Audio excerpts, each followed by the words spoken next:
Selamat datang kembali di sesi pendalaman kita. Hari ini, kita masuk ke topik yang seru banget nih. Langsung dari bab 8 buku Jeff Immelt, Hot Seat. Judulnya jelas banget, Pemimpin Mengelola Kompleksitas. Wah, ini isu berat tapi penting ya. Betul. Kompleksitas ini kayaknya momok banyak perusahaan besar ya. Iya kan? Nah, kita ngomongin GE, General Electric era Immelt, itu kan contoh klasik konglomerat. Banget.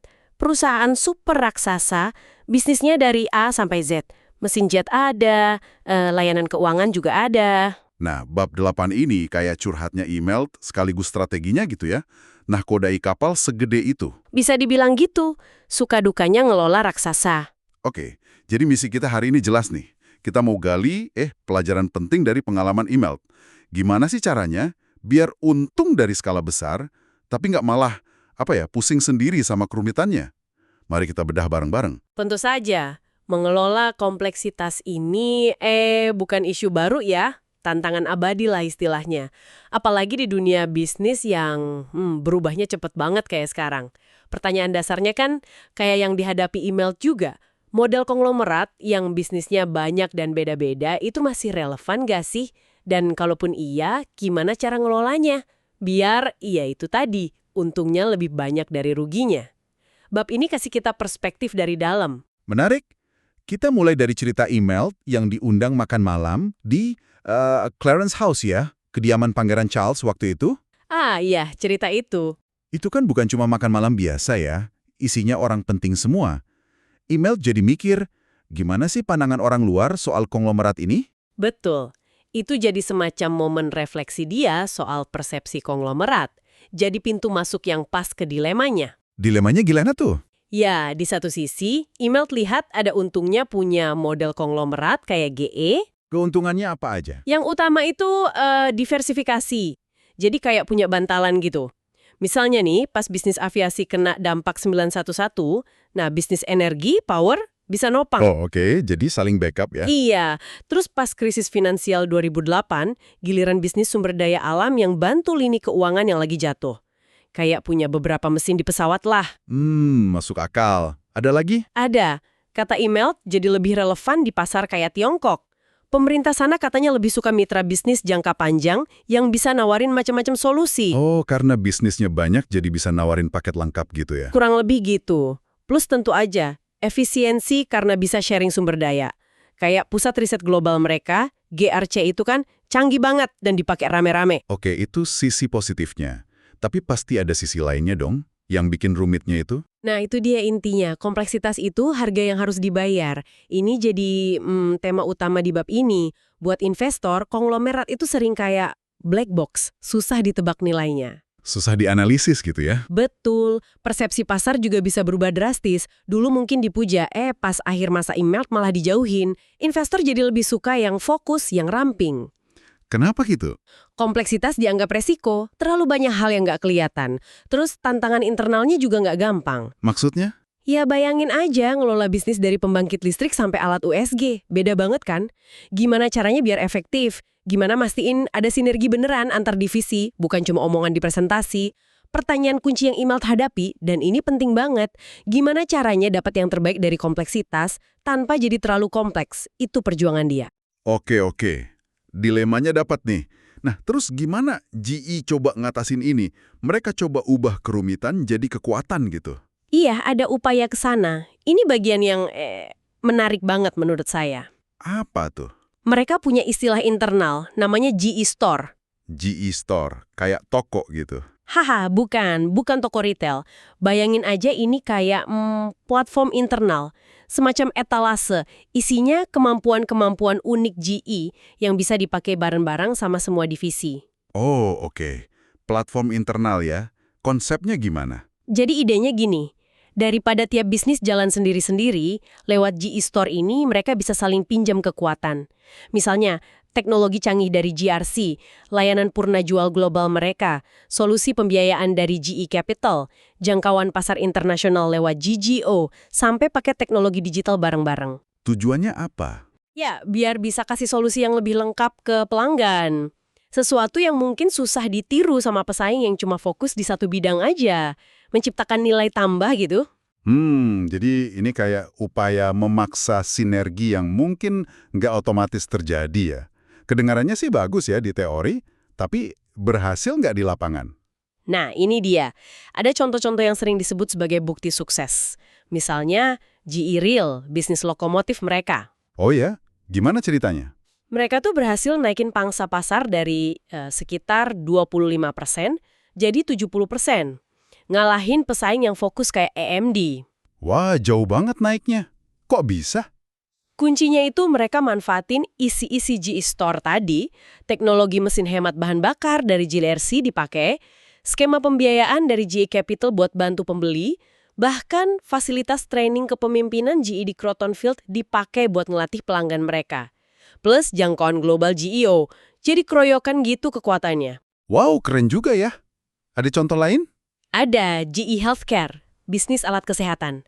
Itu tumbuhnya gila-gilaan. Dari sekitar $3 miliar pas email awal mimpin unit itu, jadi $20 miliar pas dia pensiun jadi CEO GE. 20 miliar? Gede banget. Itu juga karena GE Store. Iya, peran GE Store kelihatan lagi. GRC kasih inovasi produk baru, GGO buka pasar di mana-mana, GE Capital bantu pembiayaan. Katanya sih sepertiga penjualan alat medis di AS dibiayai mereka. Skala besar GE juga bantu mereka bikin kemitraan strategis sama pemerintah-pemerintah buat proyek kesehatan besar. Ini jadi ingat pengalaman email sendiri ya. Dulu di GE Plastics katanya bisnisnya mandek karena kurang inovasi. Betul, dia belajar pahit di situ. Tapi pas di healthcare, dia berhasil putar arah. Jadi pelajarannya, di dalam konglomerat pun, tiap bisnis nggak bisa santai ya. Harus terus inovasi, cari peluang. Tepat sekali, nggak bisa cuma ngandelin induknya. Harus aktif ciptain sinergi itu.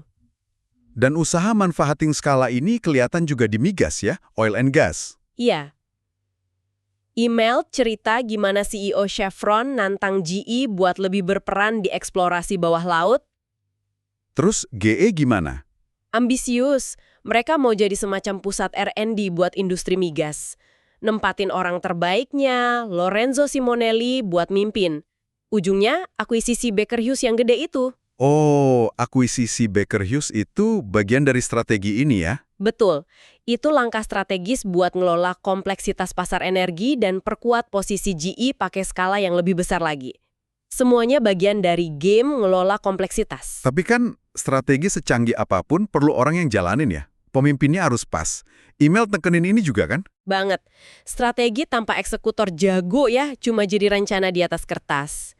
Ngelola kompleksitas butuh pemimpin yang nggak cuma pinter, tapi juga paham banget bisnisnya dan bisa navigation di organisasi raksasa. Email punya contoh andalannya nggak? Siapa gitu? Dia sering nyebut David Joyce, yang mimpin GE Aviation, bisnis mesin pesawat. Joyce lagi.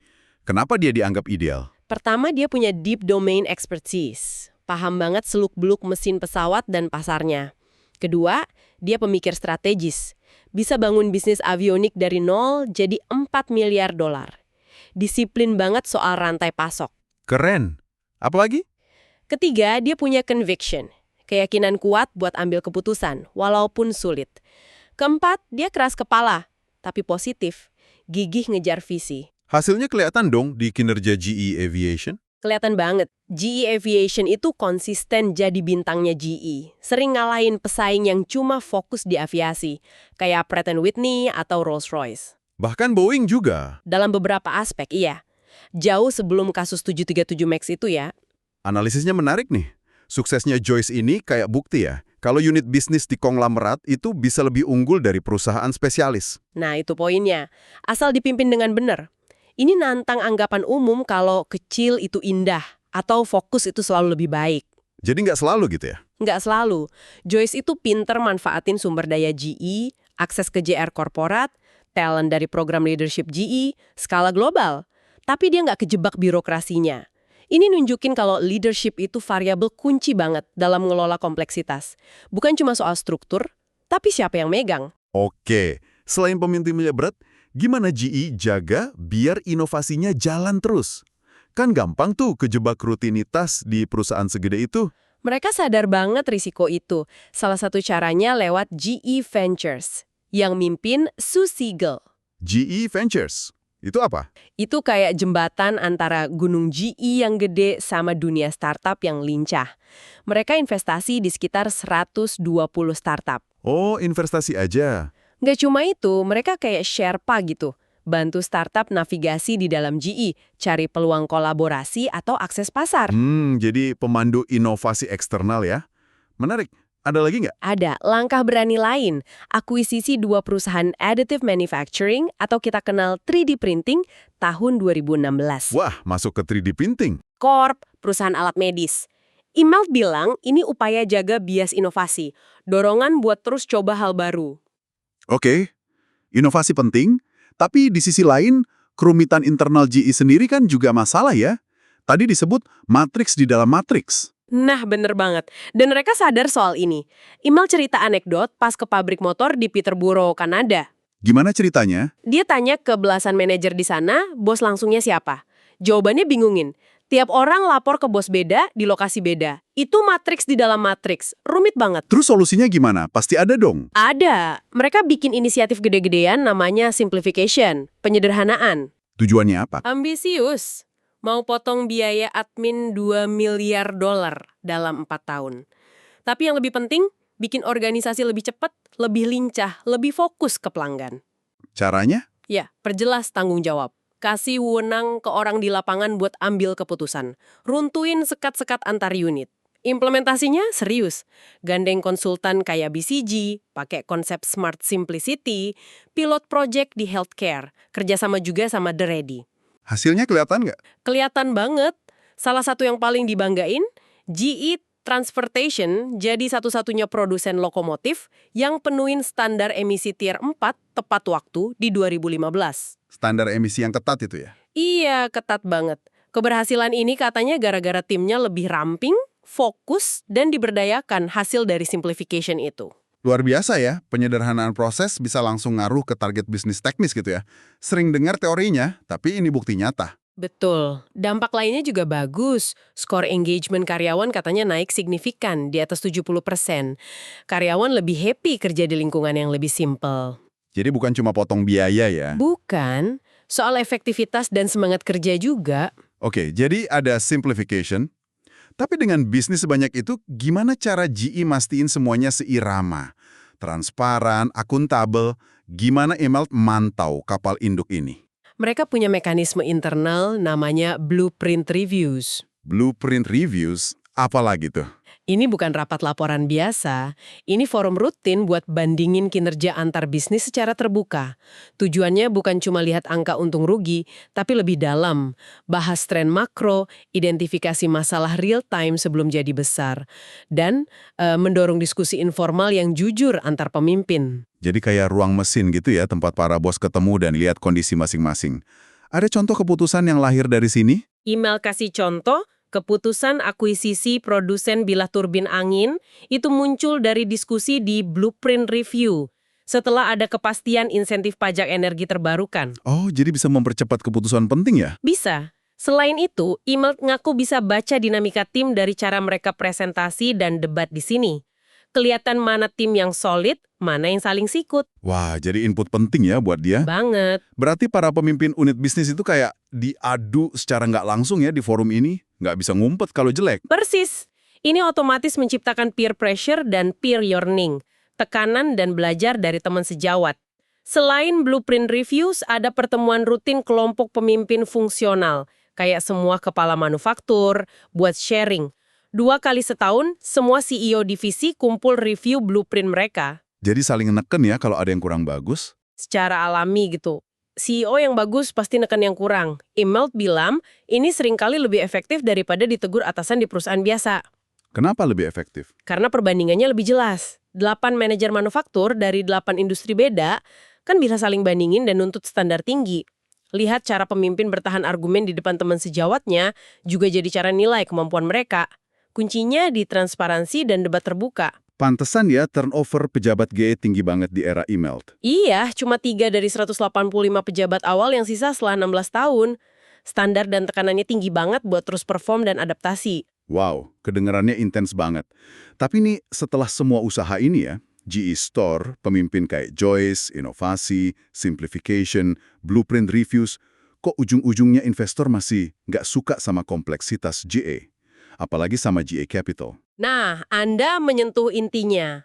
Ini ironisnya, sebanyak apapun usaha internal buat ngelola kompleksitas, persepsi negatif investor terutama soal GE Capital yang gede dan dianggap kurang transparan itu terus ada. Jadi dianggap risiko ya, apalagi setelah krisis 2008. Betul sekali, kompleksitasnya dianggap nyembunyiin resiko. Jadi pasar udah nggak ngehargain model konglomerat yang campur aduk industri sama finansial. Tepat. Persepsi inilah yang jadi pendorong utama keputusan paling radikal GE, yang nanti kita bahas di bab selanjutnya, bongkar GE Capital. Pasar modal waktu itu ngasih sinyal jelas banget. Mereka nggak ngasih nilai tambah buat pendapatan dari jasa keuangan di konglomerat industrinya. Fokusnya murni ke pertumbuhan bisnis industrinya aja. GE Capital dianggap beban. Oke, jadi rumitnya GE Capital itu jadi masalah besar ya? Jadi, kalau kita rangkum bab 8 ini, kita lihat ada pertarungan terus-menerus di GE. Di satu sisi, usaha keras manfaatin kekuatan skala raksasa, diversifikasi, sumber daya barang, jangkauan global pakai konsep kayak GE Store dan leadership kuat. Di sisi lain, perjuangan tanpa henti buat nyederhanain diri, potong birokrasi, bikin lebih lincah, pakai simplification dan blueprint reviews. Kayak tarian gitu antara maksimalkan ukuran dan minimalkan rumitnya. Pelajaran penting nih buat Anda pendengar kita. Terutama kalau Anda mimpin atau mau mimpin organisasi besar. Kerumitan itu pasti ada, seiring skala nambah. Kuncinya bukan ngehindar, tapi ngelola secara aktif dan strategis. Butuh struktur yang pas, proses efisien, budaya transparan, dan yang paling penting pemimpin di semua level yang bisa lihat gambaran besar tapi juga detail, dan pinter manfaatin kekuatan bareng tanpa kejebak birokrasi. Tapi ada satu pemikiran penutup nih yang mungkin menarik buat Anda renungkan. Walaupun GE udah kerahin semua sumber daya dan talent terbaiknya buat ngelola kompleksitas ini dan banyak strateginya kayak yang kita bahas, lumayan berhasil secara internal, ujung-ujungnya tuntutan pasar buat penyederhanaan radikal, terutama pisahin bisnis finansial, nggak bisa dihindari. Jadi usaha internal aja nggak cukup ya? Kayaknya gitu. Ini munculin pertanyaan besar. Di era disrupsi sekarang, investor maunya fokus, apakah model konglomerat tradisional bahkan yang dikelola secanggih GE itu masih punya tempat? Masih relevan dan berkelanjutan nggak? Atau jangan-jangan kita memang lagi lihat akhir dari era raksasa industri multibisnis ini? Pembahasan kita kali ini soal gimana pemimpin mengelola kompleksitas dari bab 8 Hot Seat. Semoga ada aha moment buat Anda. Sampai jumpa di sesi berikutnya. Kita bakal kupas soal keputusan dramatis GE soal GE Capital. Tetaplah penasaran.